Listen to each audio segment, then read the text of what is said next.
దేవుని వాక్యంలో మనము ఆశ్రయపురములు అనే అంశాన్ని ధ్యానం చేస్తూ వస్తూ ఉన్నాం.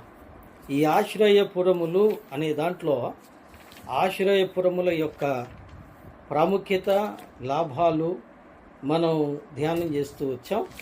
ఆ తరువాత ఆశ్రయపురముల పేర్లేమిటి, ఆ పేర్లలో ఉన్న ఆత్మీయ అర్థాలు ఏమిటి అనే సంగతిని మనం ధ్యానం చేస్తూ వస్తూ ఉన్నాం. అందులో ప్రియులారా, యెహోషువ గ్రంథం 20వ అధ్యాయము 7-8 వచనాలు మనం ప్రారంభించుకున్నాం.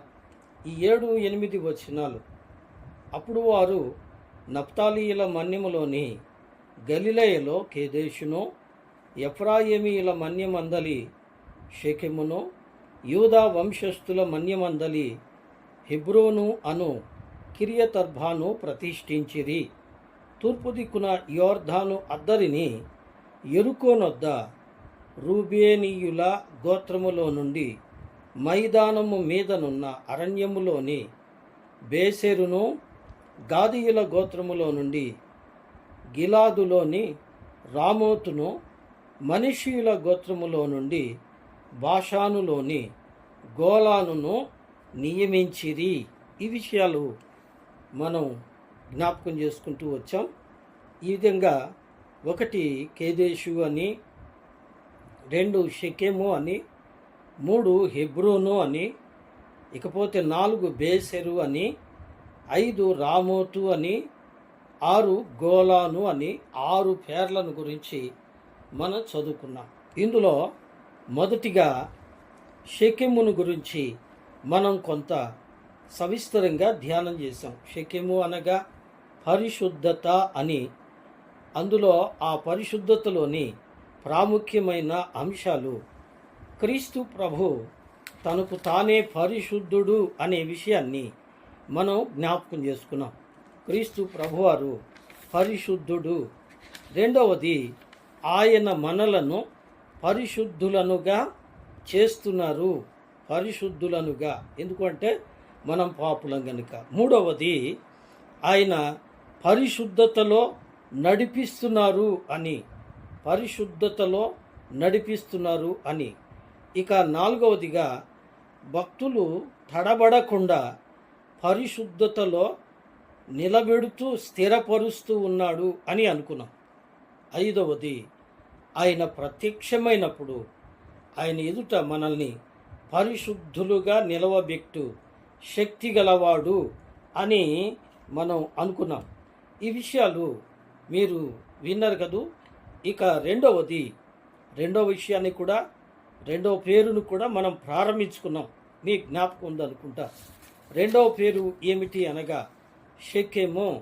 షెకెము అనగా భుజము లేదా భారము భరించు స్థలము అనుకున్నాం.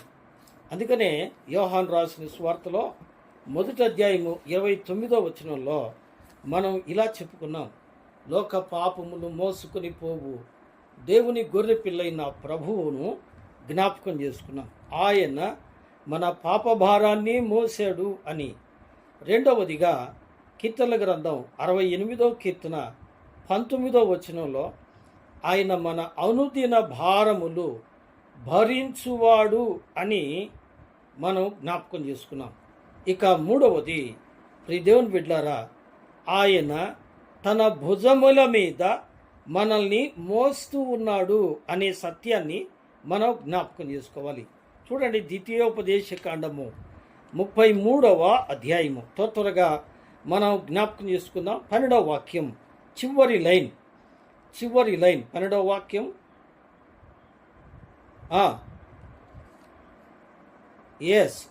ఆయన భుజముల మధ్య అతడు నివసించును. అంటే ఫుట్నోట్లో ఏముంది? ఆయన భుజాన మీద అతడు నివసిస్తాడు. ఏమండి, వి లివ్ ఆన్ హిస్ వౌండ్స్ కదండి. ఆయన భుజాల మీద మనం నివసిస్తున్నాం. అంటే ఏమండి, ఆయన రెక్కల మీద మనల్ని నివసింపజేస్తున్నాడు. దీని అర్థం ఆయన రెక్కలతో మనల్ని కప్పి భద్రంగా కాపాడుతున్నాడు అని అర్థం. అందుకనే దానికి సాదృశ్యంగా నిర్గమకాండం 28, 10, 12 వచనాల్లో మనం ఇలా చదువుతాం. ప్రధాన యాజకుడు తన తన ఎదరు మీద కదండి ఇశ్రాయేలీల 12 గోత్రాల పేర్లు ఏమండి ఆ యొక్క ఫలకముగా మోస్తాడు. ఆ 12 గోత్రాల భారం ఎవరి మీద ఉంటుంది? ప్రధాన యాజకుని మీద ఉంటుంది. కాబట్టి ఆయన మనందరి భారము భరించు దేవుడు. ఇక ప్రియులారా, 4వదిగా యెషయా గ్రంథం 9వ అధ్యాయంలో మనం ఇలా చదువుతాం. ఎలయనగా మనకు శిశువు పుట్టెను, మనకు కుమారుడు అనుగ్రహించబడెను, ఆయన భుజముల మీద ఏముందంట? రాజ్యభారం ఉంది. ఈ మాట గమనించాలి. ఆయన భుజముల మీద రాజ్యభారం ఉంది. ఆన్ హిస్ ఓన్స్ ఏమండి దెర్ ఇస్ గవర్నమెంట్. ఏమండి గవర్నమెంట్ అంటే ప్రభుత్వము. ప్రభుత్వం అంటే ప్రజల పరిపాలన, ప్రజలను పరిపాలించు స్థితి, ప్రజల యొక్క భారము ఎవరి మీద ఉంది? ఆయన భుజాల మీద ఉంది కదండి. ఆయన భుజముల మీద రాజ్యభారం ఉన్నది అని మనం చెప్పుకున్నాం కదండి. అలాగైతే ఇక 5వదిగా ఆయన మనకు భారము అప్పగించాడు. ఆ భారం ఎవరిది? ఆయనది. అందులో మనల్ని పాలు పంచుకోమంటున్నాడు. గలతీ రాసిన పత్రిక నేను సింపుల్గా కోట్ చేస్తూ వెళ్తున్నాను, ఇంకా మీరు ధ్యానించవచ్చు. గలతీ రాసిన పత్రిక 6వ అధ్యాయము 2వ వచనంలో మీరు ఒకరి భారము ఒకరు భరించుచు ఇలాగు క్రీస్తు నియమమును నెరవేర్చుడి అంటాడు. అనగా మన ఒకరి భారము ఒకరము ఏంటండి? ఒకరి భారము ఒకరము అంటే ప్రియులారా, ఒకరినొకరము మనము ప్రార్థించుకుంటూ, ఒకరినొకరము పురికొల్పుకుంటూ, ఒకరినొకరము బలపరుచుకుంటూ ఉండాలి. అందుకనే మొదటి వచనంలో ఉంది, సహోదరులారా, ఒకడు ఏ తప్పిదములోనైనా చిక్కుకొనిన ఎడల అట్టి వానిని మంచి దారికి తీసుకునే వరలని మీకు తెలియజేయచ్చు. ప్రభు అంటున్నారు, ఒకవేళ ఎవరైనా పడిపోతే, ఎవరైనా జారిపోతే వాళ్ళని చేయి పట్టుకొని లేపుకొని వెంట తీసుకొని రావాలి. అర్థమైందండి? కానీ సంఘంలో సహోదరులు సహోదరులు ఒక సంఘంగా, ఒక కుటుంబంగా ఉండాల్సింది. ఒకరినొకరు ఆనుకొని, ఒకరినొకరు బలపరుచుకొని, ఒకరినొకరు పురిపొలుపుకొని, దీన్ని ఏమన్నారు?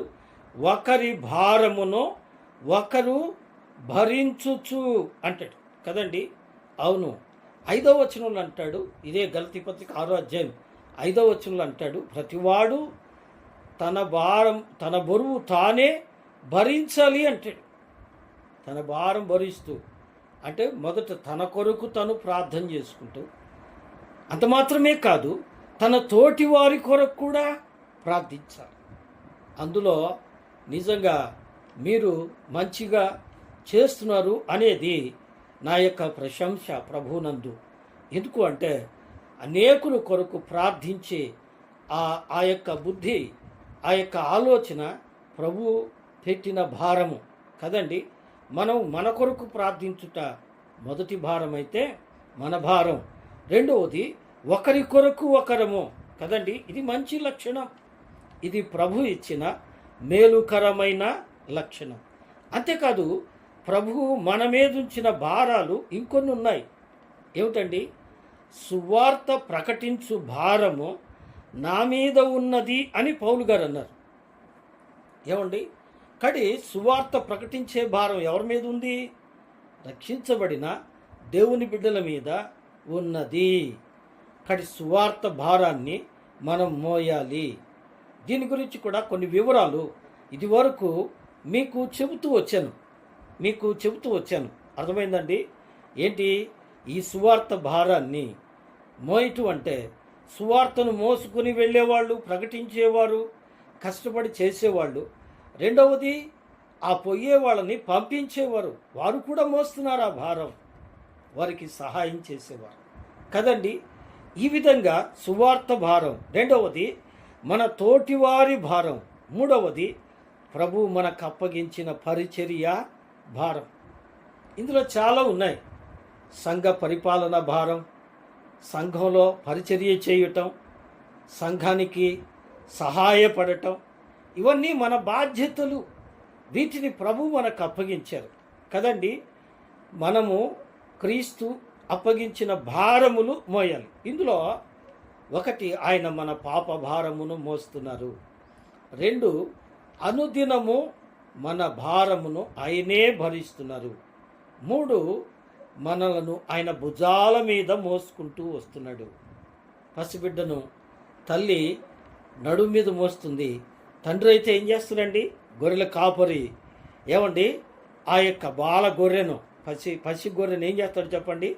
తన మెడ మీద వేసుకొని మోస్తాడు. నిజమే ప్రియులారా. అలాగైతే ప్రియులారా, ఇలాగూ మన భారములు వినరా. తరువాత ఆయన రాజ్యభారము మోస్తూ ఉన్నాడు. అంటే మన భారము, రాజ్యము అంటే ఇది ప్రభుత్వము. ప్రభుత్వం అంటే ప్రజలను పరిపాలించుట, వారిని సంరక్షించుట, వారిని పోషించుట, వారికి న్యాయము తీర్చుట ఇత్యాది భారములు ఆయనే మోస్తున్నాడు. 5వది, ఆయన పరిచర్య, సువార్త కానీ తోటి సహోదరులు కానీ ఈ భారాన్ని మనకు అప్పగించాడు. ఇక మూడవది ఏంటి చెప్పండి?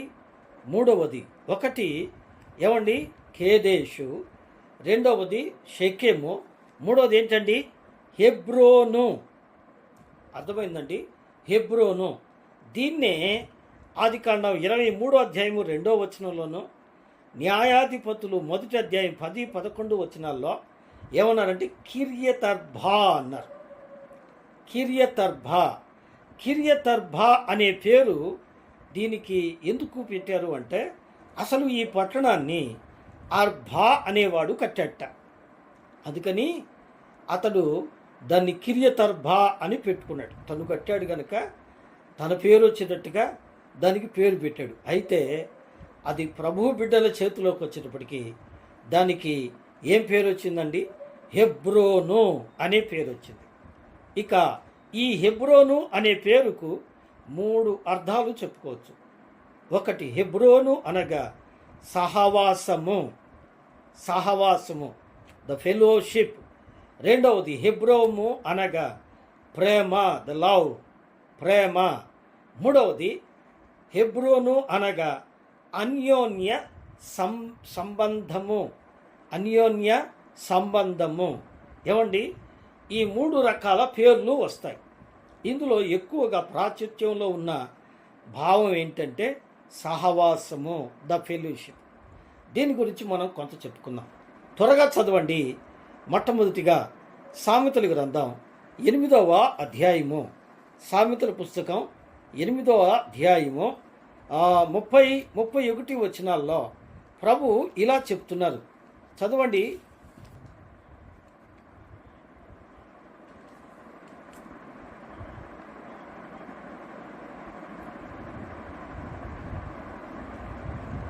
వినండి, నేను చదువుతున్నాను, దయచేసి వినండి. నేను ఆయన యొద్ద ప్రధాన శిల్పినై అనుదినము సంతోషించుచు నిత్యము ఆయన సన్నిధిని ఆనందించుచుంటిని. ఆయన కలుగజేసిన పరలోకమును బట్టి సంతోషించుచు నరులను చూచి ఆనందించుచుంటిని. వినరా? నేను ఆయన యొద్ద ప్రధాన శిల్పినై అనుదినము సంతోషించుచుంటిని. I'm with him at the beginning. అంటే ప్రారంభంలో, సృష్టి ఆరంభంలో ఆయన ఎవరి సహవాసంలో ఉన్నాడు అంటే తండ్రి సహవాసంలో, తండ్రితో ఉన్నాడు. అర్థమైందండి? అంటే ఆ సృష్టి కార్యంలో ఆయన కూడా పాలు పంచుకున్నాడు కదండి. సృష్టి కార్యంలో ఆయన కూడా పాలు పంచుకున్నాడు. అంటే ఆయన తండ్రితో సహవాసము కలిగినవాడు. ఇంకో మాట కూడా యోహాను సువార్త 1వ అధ్యాయము 3 వచనాల్లో మనం చదివితే ఇలాగ చదువుతాం.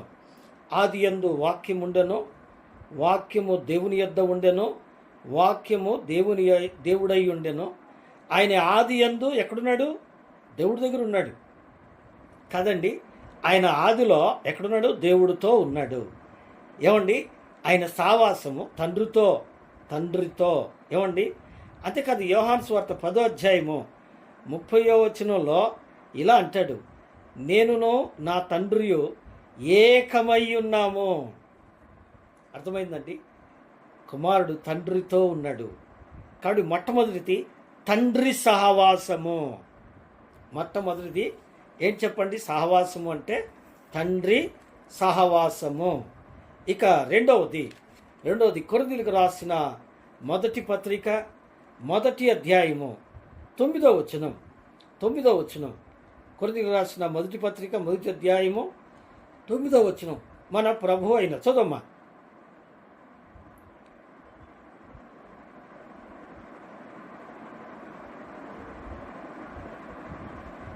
చాలండి. ఏంటంట? మన ప్రభు అయిన యేసుక్రీస్తును తన కుమారుని సావాసమునకు మిమ్మును పిలిచిన దేవుడు. అర్థమైందండి. ఆయన తండ్రితో సావాసం కలిగి ఉన్నాడు, తండ్రితో కలిసి ఉన్నాడు. ఇప్పుడు ఏం చేస్తున్నాడు?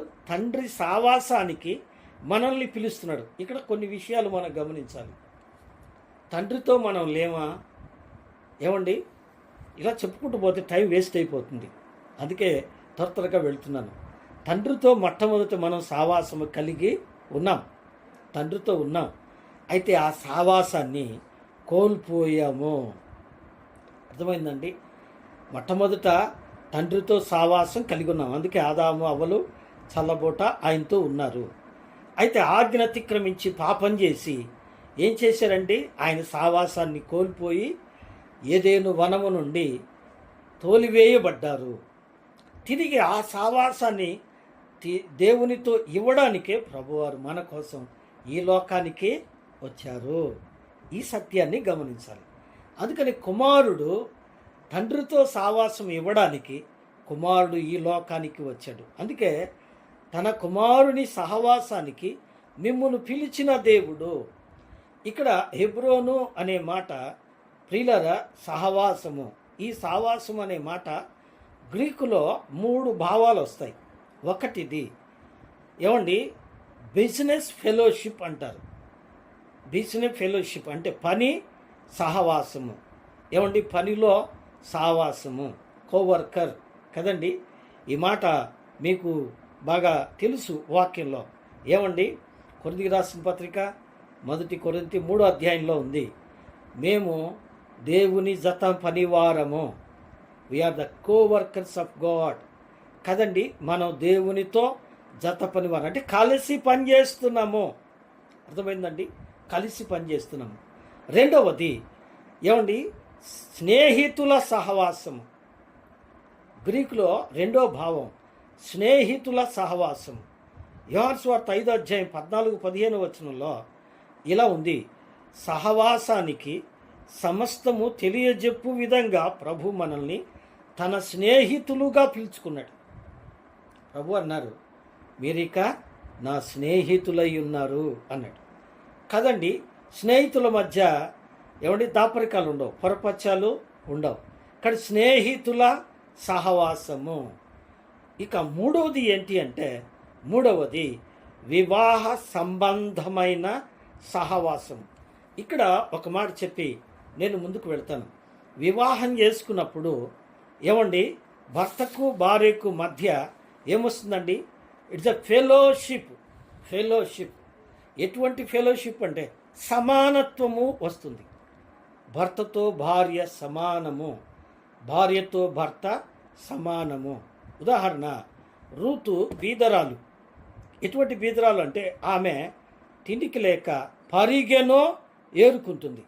అటువంటి సమయంలో పరిగె ఏరుకుంటున్న ఆమె ప్రియదేవుని బిడ్డలారా బోయజును వివాహం చేసుకుంది. ఇప్పుడు బోయజుకున్న గౌరవానికి, బోయజుకున్న ఆస్తికి, బోయజుకున్న స్టేటస్కి ఆమె సమాన హక్కుదారు. ఎస్ ప్రియదేవుని బిడ్డలారా, క్రీస్తును పెళ్లి చేసుకొనబోయే పెళ్లి కుమార్తె ఆయనతో సమాన హక్కుదారు. అందుకే కొరింథీయులకు రాసిన పత్రిక 3వ అధ్యాయము 22-23 వచనంలో మనము క్రీస్తునందు ఏమై ఉన్నామండి? భాగ్యవంతులమై ఉన్నాము కదండి. క్రీస్తునందు మనము భాగ్యవంతులమై ఉన్నాము. ఏమండి, నిజమే. ఇది సహవాసము. మూడవది, విశ్వాసి సంఘముతో సహవాసము కలిగి ఉండాలి. విశ్వాసి సంఘముతో సహవాసము కలిగి ఉండాలి. చదవండి, హెబ్రీయులకు రాసిన పత్రిక 10వ అధ్యాయము 24-25 వచనాలు. హెబ్రీయులకు రాసిన పత్రిక 10వ అధ్యాయము 24-25 వచనాలు. కొందరు మానుకొనుచున్నట్లు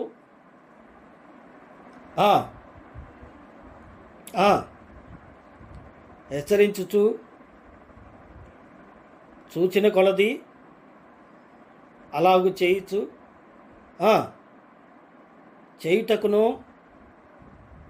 పురికొల్పకలం వలనని హెచ్చరించుతున్నాడు. నిజమే ప్రియులరా. కానీ కొందరు మానుకున్నట్టు అంటే మేము చేసుకుంటాంలే.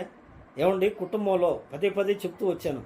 భర్త గారు ప్రార్థన చేసుకొని డ్యూటీకి పోవటం, భార్య గారు ప్రార్థన చేసుకొని ఇంట్లో పని చేసుకోవటం, పిల్లలు ప్రార్థన చేసుకొని బడికి వెళ్ళటం, ఇది సావాసం కాదు. కుటుంబం అంతా కలిసి కుటుంబ ప్రార్థన. ఏమండి, అందరూ కలిసి ఉండాలి. ఎందుకయ్యా అంటే గమనించండి, కట్టెలన్నీ ఒక చాట పేర్చి వెలిగించినప్పుడు ఏమండి నిప్పు రేగుద్ది, గొప్ప మంట అవుద్ది. ఏమండి, అది మంచి చలిమంట అయింది. అంతేకాదు వంటకు బాగా ఉపయోగపడుద్ది. అవునండి. అలాగైతే ఏమండి, ఒంటరి కట్టె ఏమండి వెలుగుతుంటుంది, ఆరిపోతుంటుంది, వెలుగుతుంటుంది, ఆరిపోతుంది. కానీ సంఘముగా మనము కలిసి ఉండాలి కదండి. అందుకే ఈ కూడికలన్నీ ఏమండి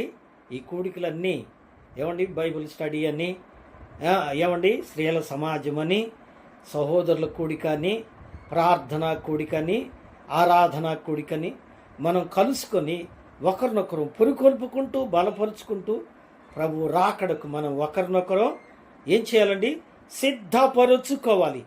ఇక 4వది సహోదరుల సహవాసము. సామెతల గ్రంథం 27వ అధ్యాయం 17వ వచనం చదువమ్మా. సామెతల పుస్తకం 27వ అధ్యాయం 17వ వచనం. 17వ వచనం 27లో 17.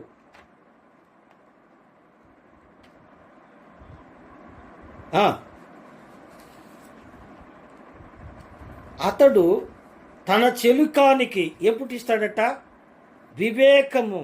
అంటే ఫ్రెండ్షిప్ వలన వివేకం కలుగుద్ది. ఏమండి, ఒకళ్ళు కూర్చుని ఆలోచించే కంటే ఏమండి ఆలోచనకర్తలు అధికముగా ఉండుట మంచిది. ఏమండి, మంచిది. ఏమండి, నేను ఒక్కడే కూర్చుంటే ఎటో తేలక పిచ్చోడిని అయిపోతాను కదండి. నలుగురం కలిసి, అందుకని దానియేలు, షద్రకు, మేషకు, అబేద్నెగో అనేవారు నలుగురు కూర్చొని ఏం చేశారండి, ప్రార్థన చేశారు.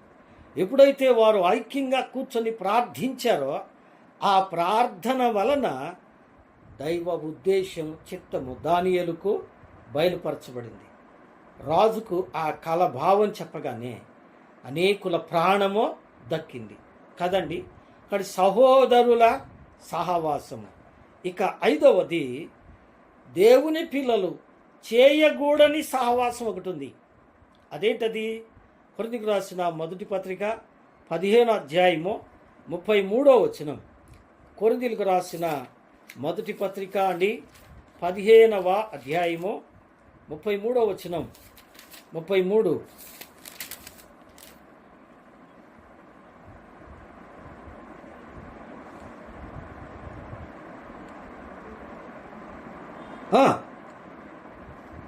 ఏమ్మా, మోసపోకుడి, దుష్ట సాంగత్యము, బ్యాడ్ ఫెలోషిప్.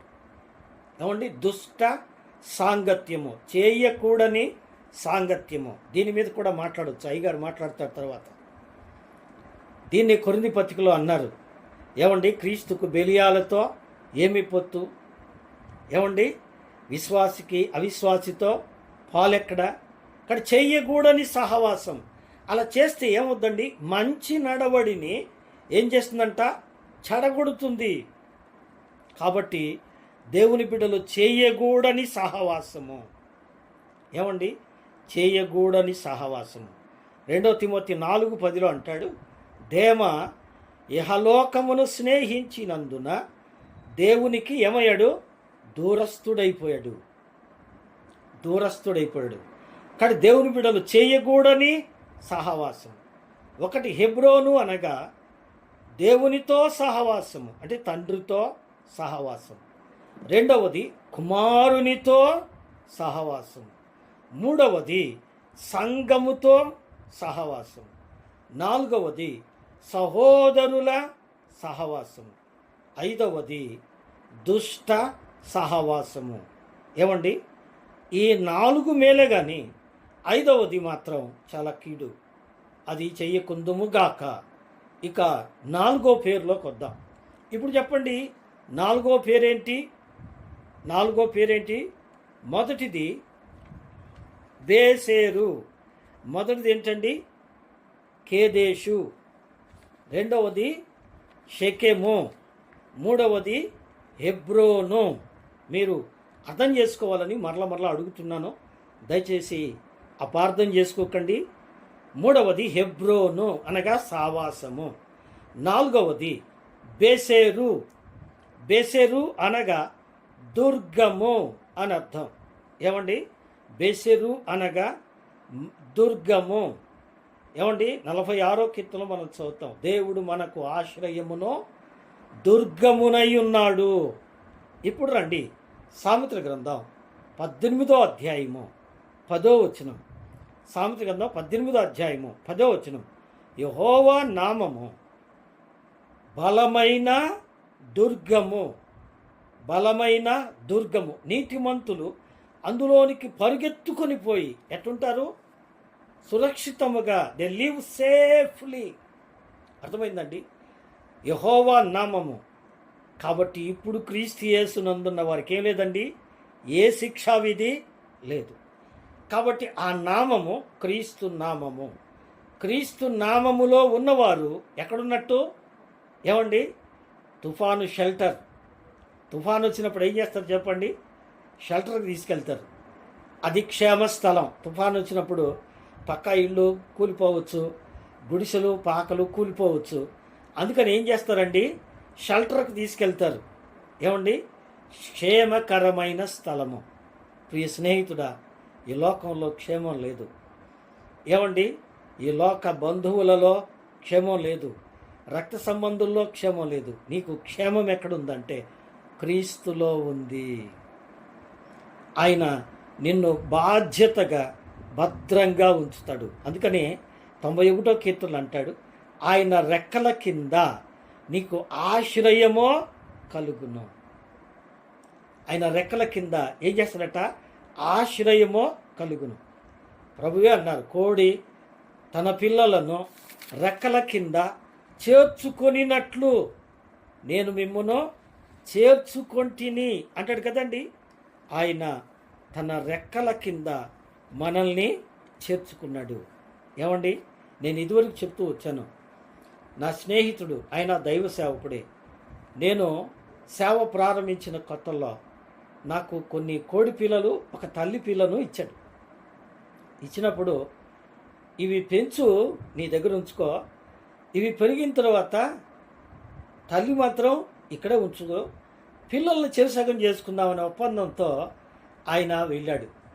వెళ్ళిపోయిన తర్వాత కొన్నాళ్ళకి ఒక అర్ధరాత్రి వేళ ఆ గంప కింద ఉన్న కోడి పెద్దగా అరిచిందండి. అర్ధరాత్రి వేళ. అప్పుడు పెద్దగా కరెంటు కూడా మాకు అనుకూలంగా లేదు. నూతనంగా మందిరం వేసాం, చిన్న పాక, తాటాకుల షెడ్డులో ఉన్నాం, అక్కడే పడుకున్నాం. మా యొక్క మంచం పక్కనే ఉంది గంప. ఆ కోడి అరిచింది, అచ్చికట్లో ఏం అర్థం కాలేదు. సరే పట్టించుకోలేదు. ఉదయాన్నే లేచేటప్పటికి లేవగానే గంప తీస్తాం. గంప తీసినప్పుడు ప్రియులారా, కోడి లేస్తుంది. ఆ కోడి రెక్కల కింద ఉన్న పిల్లలు గబగబా ఎగిరి బయటికి వస్తాయి. ఈ కోడి వాటిని వెంట పెట్టుకుని వెళుతూ ఉంటుంది. ఆ రోజు గంప తీయగానే కోడి కదలలేదండి, అలాగే ఉండిపోయింది. ఏంటప్ప కోడి కదలలేదని దాన్ని కదిలించినప్పుడు అది అలా పొర్లిపోయింది. పొర్లిపోయినప్పుడు దాని రెక్కలు గ్యాప్ వచ్చినాయి. ఆ రెక్కల కింద నుంచి ప్రియులారా, రెక్కలు ఎగురుతూ పిల్లలు బయటకు వచ్చినాయి. కారణం, ఆ తల్లి కోడి చనిపోయింది. ఎందుకంటే ఆ రాత్రి ఏదో సర్పం వచ్చింది. ఆ చిన్న పాక కదా, అప్పుడే కొత్తగా ఆ పాక వేసాం, దాన్ని ఇంకా శుభ్రం చేయలేదు, బండలు వేయలేదు. ప్రారంభంలో కొత్తగా కింద పట్టలు వేసుకొని కూర్చొని ప్రార్థన చేసుకుంటున్నాం మేము. అటువంటి స్థలంలోకి చిన్న సర్పం వచ్చింది, అది కాటు వేసింది. ఈ తల్లి ఏం చేసిందండి, తన రెక్కల కింద పిల్లల్ని దాచిపెట్టుకొని, ఏమండి, ఆ పిల్లలకి అపాయం కలగకుండా ఆ మరణం ఏదో తానో భరించింది. ఏమండి, నిజమే ప్రియులారా, మనం క్షేమంగా ఉండాలని, ఏమండి, పాపముల వలన వచ్చు తీర్పు మనం పొందకూడదని మనల్ని తన రెక్కల కింద దాచుకున్న యేసయ్య మన కోసం, మన తలంపుల కొరకై తలలో ముళ్ళ కిరీటం, మన చాతల కొరకై చేతులలో చీలలు, మన నడతల కొరకై కాళ్ళలో చీలలు, మన దేహ శ్రమ పాప కొరకై ఆయన శిలువలో కొరడా దెబ్బలు తిన్నారు. ఆయన మరణం పొంది మరణం మీద మనకు విజయం ఇచ్చారు, మనల్ని సజీవులుగా ఉంచారు. మన కొరకు ఆయన మరణాన్ని రుచి చూచారు కదండి. ఎంత గొప్ప మాట. అందుకని యెహోవా నామము బలమైన దుర్గము, నీతిమంతుడు అందులోనికి పరిగెత్తుకొని పోయి ఏం చేస్తారట, హీ లివ్డ్ సేఫ్లీ, ఏ అపాయము రాకుండా. అవును దేవుని బిడ్డరా, దీని అర్థం ఏమండి, బేసేరు అనగా దుర్గము. ఎందుకంటే దీన్ని ఎక్కువగా మనం ధ్యానించాల్సిన అవసరం లేదు. ఆయన మన కోసం తన రెక్కలను మన మీద ఉంచి, ఏమండి, మన భారాల్ని భరుస్తూనే మనల్ని లోపల దాచిపెట్టి క్షేమంగా మన మరణాన్ని ఆయన పొందాడు. మనల్ని క్షేమంగా ఉంచిన మన దుర్గం. 18వ కీర్తన ఉంది, ఆయన నా శైలము, నా కోట, నా ఆశ్రయ దుర్గము.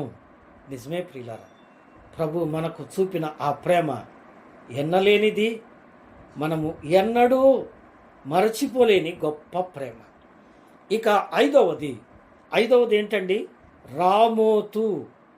అవునండి, రామోతు. హెబ్రోను, తరువాత బేసేరు.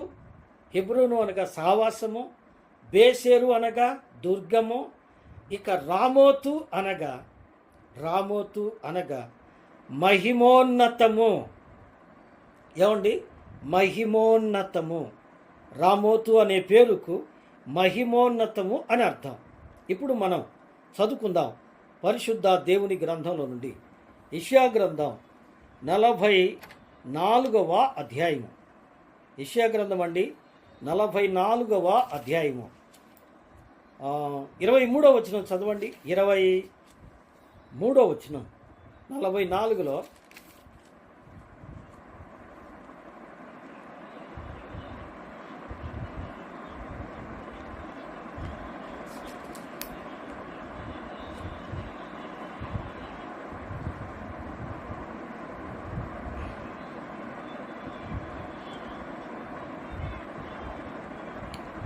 ఆయన ఇశ్రాయేలులో తన్ను తాను మహిమోన్నతునిగా కనపరుచుకునేది. అర్థమైందండి, ఆయన మహిమోన్నతుడుగా కనపరుచుకునేను అనగా హీ హిమ్సెల్ఫ్ గ్లోరిఫై. కారణం ఏంటంటే ఆయన మహిమ గల దేవుడు. అర్థమైందండి, ఆయన మహిమోన్నతుడు, మహిమ గల దేవుడు.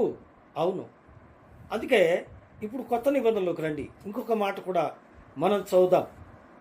కొరింథీయులకు రాసిన పత్రిక అండి, కొరింథీయులకు రాసిన మొదటి పత్రిక 2వ అధ్యాయము. కొరింథీయులకు రాసిన మొదటి పత్రిక 2వ అధ్యాయము 8వ వచనం. 8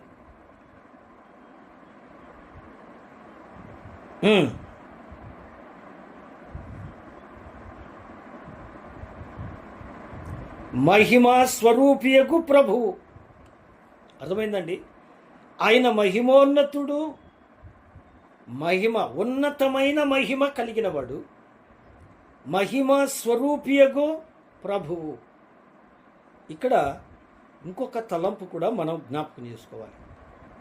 ఏమండి, దేవుడు మహిమ గలవాడు, మహిమోన్నతుడు, ప్రభువు మహిమ స్వరూపి అయిన ప్రభువు. మరి మనల్ని ప్రభు ఎలా చేశాడు? ఏమండి, మనల్ని ప్రభు మహిమతో ఉన్నాడు. మరి మనల్ని ఎలా చేశాడు? మనం చదువుతాం ఆదికాండం 1వ అధ్యాయము 26, 27 వచనాల్లో. దేవుడు నరులను నిర్మించెను. ఎలాగా?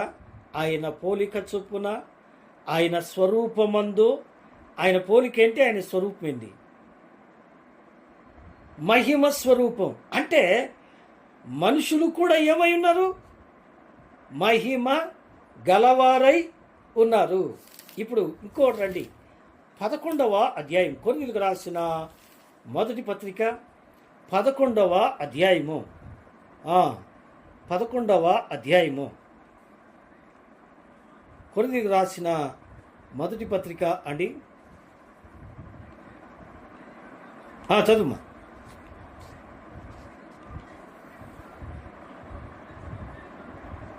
చాలమ్మా. పురుషుడైతే దేవుని పోలికయు మహిమనై ఉన్నాడు. ఏమండి, యాకోబు 2:1 కూడా ఇదే రాయబడింది. ఏమండి, యేసుక్రీస్తు మహిమోన్నతుడు. ఆయన మానవులను కూడా మహిమతో సృజించారు. అయితే ఆ మహిమను పోగొట్టుకున్నారు కదండి, పోగొట్టుకున్నారు. అందుకే దేవుని వాక్యంలో మనం చదువుతాం. ఏమండి, రోమా 3:23లో ఏం చదువుతాం? ఏ భేదం లేదు, అందరూ పాపం చేసి దేవుడు అనుగ్రహించు మహిమను ఏం చేయలేకపోతున్నారండి? పొందలేకపోతున్నారు. ఆయన మహిమ ఇచ్చాడు, పాపం చేయటం వలన ఏం చేశారండి? ఆ మహిమను కోల్పోయారు. అర్థమైందండి? ఆ మహిమను కోల్పోయారు. ఆయన మహిమ స్వరూపి అయిన దేవుడు. అట్టి మహిమ గల దేవుడు మహిమతో మనుషులను సృజిస్తే వారు పోగొట్టుకున్న మహిమను ఇవ్వడానికి, ఇది 2వ ధ్యానం, ఆ మహిమను ఇవ్వడానికి క్రీస్తు ప్రభువుగా పుట్టాడు. ఆయన మహిమ స్వరూపి, ప్రభువు మహిమ స్వరూపి. ఇక 3వది, ఆ పోగొట్టుకున్న మహిమను తిరిగి ఇవ్వడానికే ఆయన ఎలా ఉన్నాడండి? రిక్తుడుగా. మీరు చదవక్కర్లేదు, మీకు అందరికీ తెలిసిన మాట. యెషయా గ్రంథం 53వ అధ్యాయము 2, 3 వచనాల్లో మనం ఇలా చదువుతాం. మనము చూడగా అతని యందు ఏం లేదంట? స్వరూపమైననో సొగసైననో లేదు అన్నాడు. అంటే ఆయనలో స్వరూపం లేదా? సొగసు లేదా? ఏమండి, భక్తుడైన పౌలు ఏమన్నాడు తిమోతి పత్రికలో? మనుషులెవరు సమీపించరాని మహా గొప్ప తేజస్సు కలిగిన దేవుడే. అయితే ఆయన స్వరూపము సొగసు ఎందుకు కోల్పోయాడు అంటే, ఆయన మనలను తన స్వరూపములోనికి మార్చటానికి. ఏమండి, స్వరూపములోనికి. ఇప్పుడు రండి, దెస్సలోనికేయులకు రాసిన 2వ పత్రిక, దెస్సలోనికేయులకు రాసిన 2వ పత్రిక 2వ అధ్యాయము 14వ వచనము. మీరిలాగున రక్షింపబడి మన ప్రభు అయిన యేసుక్రీస్తు యొక్క మహిమను పొందవలెనని ఆయన మా సువార్త వలన మిమ్మును పిలిచెను. వినరా? ఏం పొందాలి? ఏమండి, మన ప్రభు అయిన యేసుక్రీస్తు యొక్క మహిమను పొందాలి. అందుకే ఆయన మహిమ స్వరూపి అయిన దేవుడు మనుషులెవరు సమీపించరాని తేజస్సు కలిగిన దేవుడయ్యుండి కూడా ఏమైపోయాడండి? స్వరూపమైనను సొగసైనను లేనివాడుగా అయినాడు. ఎట్టయ్యాడంట? మనుషులు చూడనొల్లని వాడుగా అయిపోయాడు. ఏమండి, ఆయన ముఖం నిండా ఉమ్ము, ఆయన గడ్డం వెంట్రుకలు పెరిగివేయబడ్డాయి, రక్తం ధారలుగా కారుతుంది, ఒళ్ళంతా కొరడా దెబ్బలు, చీలికలైపోయిన శరీరం, ఖాళీ రక్తం కారి కారి ఎండకు ఎండి నల్లగా కనబడుతుంది. ఎలా ఉన్నాడు? మాడిపోయిన మాంసం ముద్దలాగా అయిపోయాడు. ధవళవర్ణుడు, రత్నవర్ణుడు, 10,000 మంది పురుషులలో గుర్తింపగలిగిన సౌందర్యవంతుడు, మహిమోన్నతుడు, మన నిమిత్తము, మహిమను కోల్పోయిన మన నిమిత్తము ఎలా ఉన్నాడండి? స్వరూపమైనను సొగసైనను లేనివాడుగా. వా, ఎంత గొప్ప మాట అండి. ఇప్పుడు రండి, రెండవ కొరింథీ పత్రిక, కొరింథీయులకు రాసిన రెండవ పత్రిక 8వ అధ్యాయము 23వ వచనం. ఏమై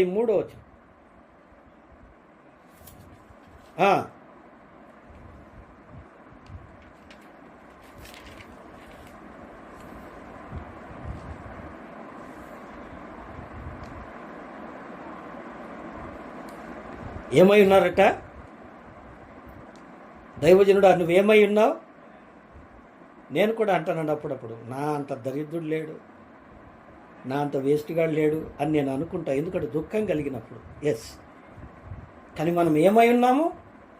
క్రీస్తు మహిమై ఉన్నాము. వా, ఎంత గొప్ప మాట అండి.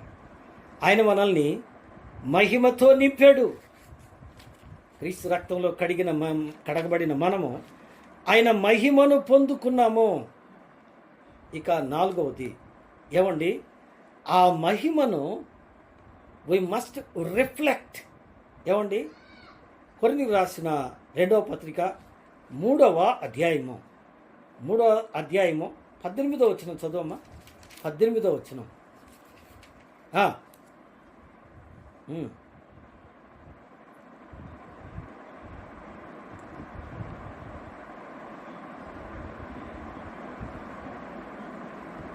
వినరా? ప్రభు యొక్క మహిమను అద్దము వలె. ఈ మాటకు మీకు అర్థం కావడానికి 84వ కీర్తనలో మనం చెప్పుకుంటాం, ప్రభు అయిన యెహోవా ఏమై ఉన్నాడు?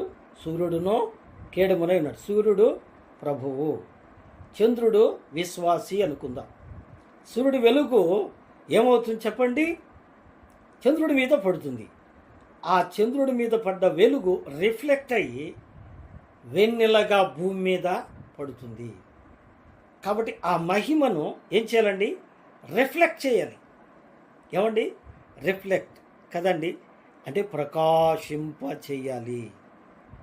విశ్వాసి ప్రకాశింప చేయాలి. అదెట్లాగండి, మాకు అర్థం కాలేదు అని మీరు అంటారా? ఇప్పుడు ప్రభు వారు చెప్పిన ఒక మాట మీరు జ్ఞాపకం చేసుకోండి. మత్తయి సువార్త 5వ అధ్యాయము 16వ వచనం.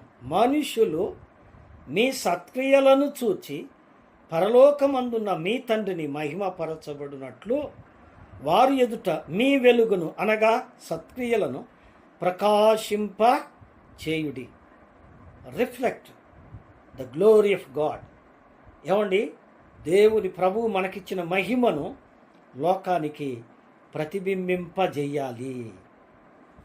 లోకం మనల్ని చూసినప్పుడు ప్రభు వెలుగు, ఆ మహిమ మనలో వారికి కనబడాలి. ఏమండి? పదే నేను ఇంకా చెప్పదలుచుకోలేదు. ఏమండి? ప్రభువును మహిమపరిచే విధంగా మన ప్రవర్తన ఉండాలి. ఏమండి? ఆ యొక్క మహిమను మనము ప్రకటించు వారంగా ఉండాలి. ఇక 5వదిగా ప్రియులారా, మనము పరిపూర్ణంగా మహిమను పొందబోతున్నాము. ఇప్పుడు చదవండి, ఫిలిప్పీ రాసిన పత్రిక 3వ అధ్యాయము. ఫిలిప్పీ పత్రిక అని 3వ అధ్యాయము 21వ వచనం కదా? 21వ వచనమా 20వ వచనమా? 3వ అధ్యాయం. చదువు. సమస్తమును తనకు కొనజాలిన శక్తిని బట్టి ఆయన మన దీన శరీరమును తన చదువు.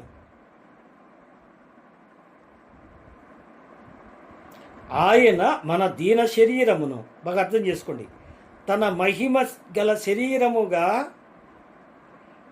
శరీరమునకు సమరూపకంగా మార్చును. ఏమండి? ఇక్కడ ఒక నిమిషం ఆగండి. ఇంకో మాట, దెస్సలోనికి రాసిన పత్రిక. ఏమండి? 1 దెస్సలోనికి రాసిన పత్రిక 4వ అధ్యాయము 17వ వచనం చివరి లైన్. కాగా మనము సదాకాలము ప్రభువుతో కూడా ఉందుము. ఎట్టుంటాం? ఆయన ఎట్టున్నాడో మనం అట్టుంటాం. మేఘాల మీద ప్రభు ఎక్కి వెళ్ళాడు, మనల్ని కూడా మేఘాల మీద తీసుకెళ్తాడు. మేఘం మీద వెళ్ళాలి అంటే మేఘం గాలి, అంతేనండి.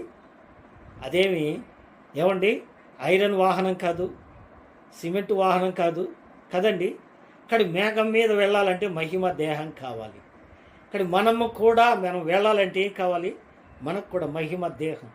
రెప్పపాట్లో ప్రభువు మనల్ని మహిమకు మారుస్తాడు. ఏమండి కొరింథీయులకు రాసిన పత్రికలో మనం అదే చదువుతాం. ఏం చదువుతామండి? మహిమ నుండి అధిక మహిమకు. 1 కొరింథీ 15వ అధ్యాయము 51 నుండి 53 వరకు మీ తర్వాత చదువుకోండి. మహిమగల శరీరముగా మార్చబడును. అప్పుడు ఆ మహిమ శరీరమునకు ఏముండవు? వ్యాధులుండవు, ఆకలి ఉండదు, మరణం ఉండదు. ఏం కలుగుతుందంట? క్షయత అక్షయతను ధరించుకొనును. ఏమండి? క్షయత అక్షయతను ధరించుకునము అనగా, ఇప్పుడు రండి ముగించుకుందాం ఈ భాగాన్ని. రామోతు అనగా 1 ప్రభువు మహిమోన్నతుడు,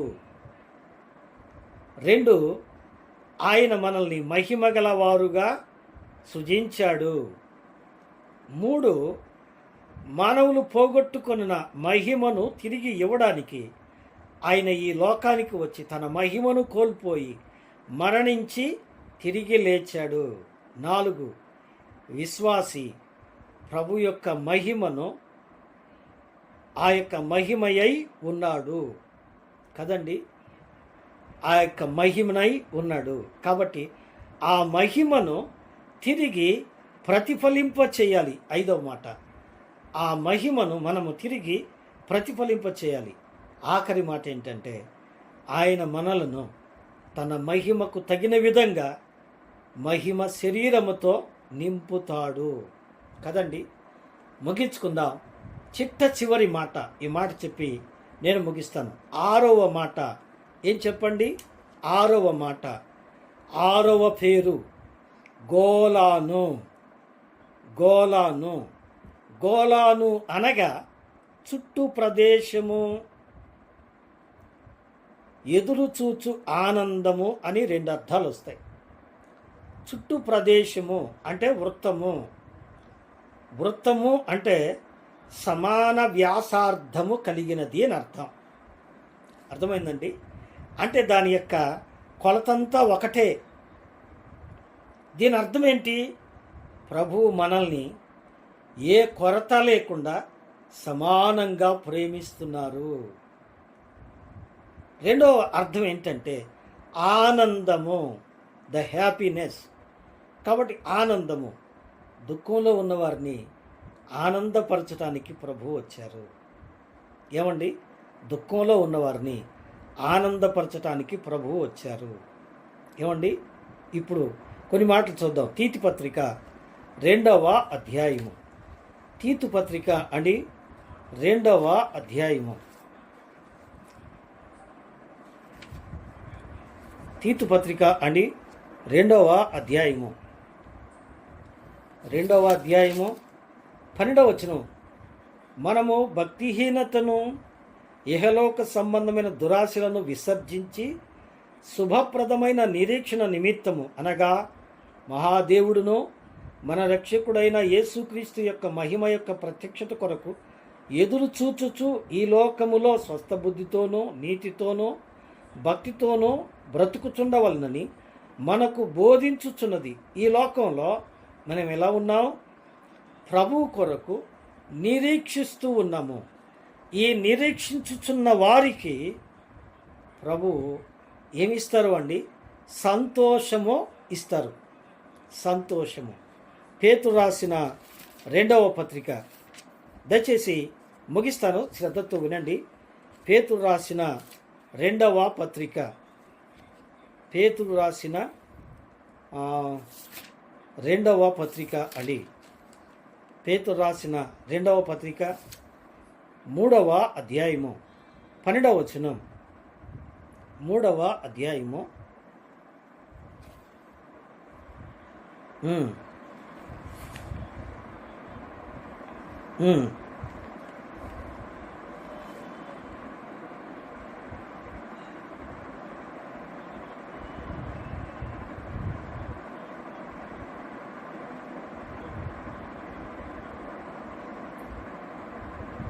అయినను మనం ఆయన వాగ్దానమును బట్టి కొత్త ఆకాశమును కొత్త భూమి కొరకు కనిపెట్టుచున్నాము, వాటి యందు నీతి ఇక్కడ నేను చెప్పదలుచుకుంది ఏంటంటే, అన్నీ లయమైపోతున్నాయి, భయంకరమైన తీర్పు వస్తుంది.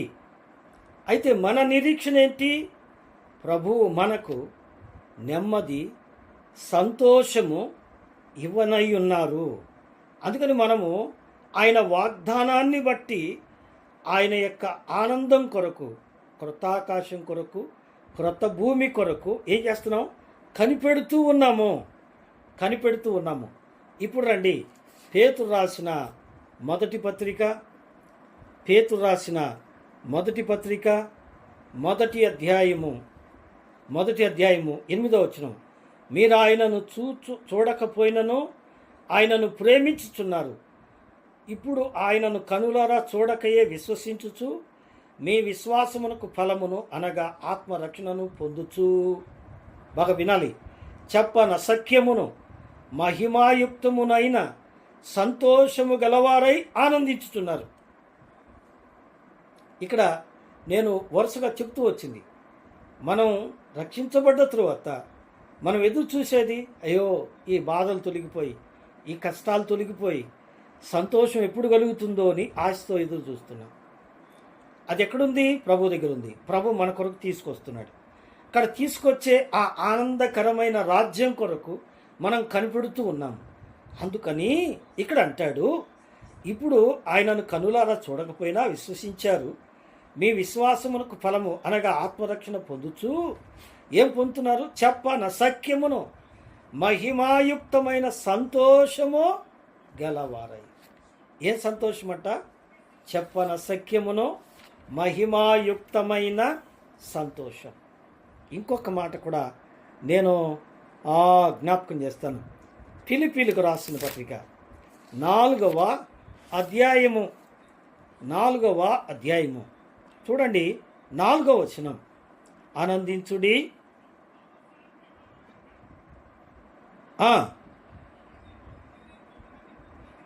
ఎల్లప్పుడూ ప్రభువునందు ఆనందించుడి, మరలా చెప్పుదును ఆనందించుడి. Be happy, సంతోషించండి. కష్టాలు వచ్చినాయి, శ్రమలు వచ్చినాయి, బాధలు వచ్చినాయి, దేవుడు చూసుకుంటాడులే అనగలిగే వాళ్ళు ఎంతమంది చెప్పండి? ఒకసారి మీ గుండె మీరు చేసుకోండి. శ్రమలు వచ్చినాయి, కష్టాలు వచ్చినాయి, నా దేవుడు చూసుకుంటాడులే అనుకుని ఆ గుండె ధైర్యం ఎంతమందికి ఉంది? ఏమండి, ఆయన మనల్ని చూసుకుంటాడు. ఏమండి హబక్కు గ్రంథం 3వ అధ్యాయం 17వ వచనంలో ఏమండి, అంజూరపు చెట్లు పూయకపోయినా, ద్రాక్ష చెట్లు ఫలించకపోయినా, ఒలీవ చెట్లు కాపు కాయకపోయినా, చేతిలోని పైరు పండకపోయినా, గొర్రెలు దొడ్లు లేకపోయినా, సాలలో పశువులు లేకపోయినా, నేను యెహోవాయందు ఏం చేస్తారట? ఆనందించదును. కష్టాలు ఆనందించే భాగ్యం ఎవరిదండి? దేవుని బిడ్డలదే. ఎందుకంటే నా దేవుడు ఉన్నాడు, నన్ను ఆనందింపజేస్తాడు కదండి. అవును. కాబట్టి ఈ మాటలో మనం పొందే ఆనందం 51వ కీర్తన 12వ వచనం, రక్షణ ఆనందము. నేను వచనాలు మాత్రం చెప్తున్నా. 2వ ఆనందం, యెషయా గ్రంథం 35వ అధ్యాయము 9వ వచనం, వారి తలల మీద నిత్యానందముండును. 3వది, శాశ్వత ఆనందము కలుగును. ఏమండి, నిత్యానందము అంటే శాశ్వత ఆనందము. ఏమండి, ఎండ్లెస్ హ్యాపీనెస్. ఏమండి, ఇక అది తిరుగులేని ఆనందం, సంతోషం. ఏమండి, 4వది, చెప్పన సఖ్యమును మహిమాయుక్తమైన సంతోషం. ఏమండి, అవును, ఎల్లప్పుడూ ఆనందమే. ప్రభుతో ఆనందం. ప్రభుతో ఉన్నప్పుడు పరలోకంలో ఇక ఉందేంటి చెప్పండి? ఈ లోకంలో ఉన్నప్పుడు ఏం తినాలా, ఏం త్రాగాలా, ఏం కట్టుకోవాలా, ఆ బిడ్డను ఎట చేయాలా, ఈ ఇల్లు ఎట్ట కట్టాలా, ఈ స్థలం ఏం చేయాలా, ఈ దిగుళ్ళు చింతలు. కానీ ఆ ప్రభు ఒడిలోకి చేరినాక ఏముండదు చెప్పండి? దిగులే లేదు. ఏం చెప్పండి? గొప్ప ఆనందం. ఎంత గొప్ప మాట అండి! గొప్ప ఆనందం. అలాగైతే ముగించుకుందామా? ఇందులో 6 పేర్లను మనం జ్ఞాపకం చేసుకున్నాం. మొదటి పేరు ఏంటండి? కేదేషు అనగా అనగా ప్రభువు పరిశుద్ధుడు. కేదేషు అనగా ఆయన పరిశుద్ధుడు. రెండవది షెకెము అనగా భుజము, భరించు స్థలము అనగా ఆయన మన భారమును భరించు దేవుడై ఉన్నాడు. 3 హెబ్రోను ఆయన మనతో సహవాసము కలిగిన దేవుడు. ఇక 4వది బేసేరు అనగా ఆయన మనలను కాపాడు ఆశ్రయ దుర్గమై ఉన్నాడు, సంరక్షించువాడై ఉన్నాడు. 5వది రామోతు అనగా ఆయన మహిమగల దేవుడు, ఆయన మహిమలోనికి మనల్ని చేర్చుకుంటాడు.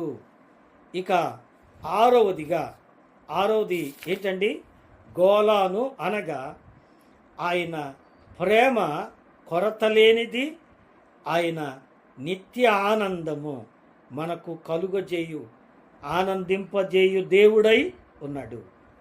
ఈ 6 రకాల ఆయన యొక్క గొప్ప ప్రాముఖ్యతను ఈ 6 ఆశ్రయపురాలు మనకు తెలియజేస్తున్నాయి. కాబట్టి ప్రభువులో ఉన్న ఈ గొప్ప అద్భుత సత్యాలను మనము ధ్యానిస్తూ ఆ ప్రభువునందు స్థిరులమై ఆనందంతో ఉండాలని కోరుకుంటూ మాటలు ముగిస్తున్నాను. దేవుడు మీ అందరినీ నిండారుగా ఆశీర్వదించునుగాక. ఆమేన్.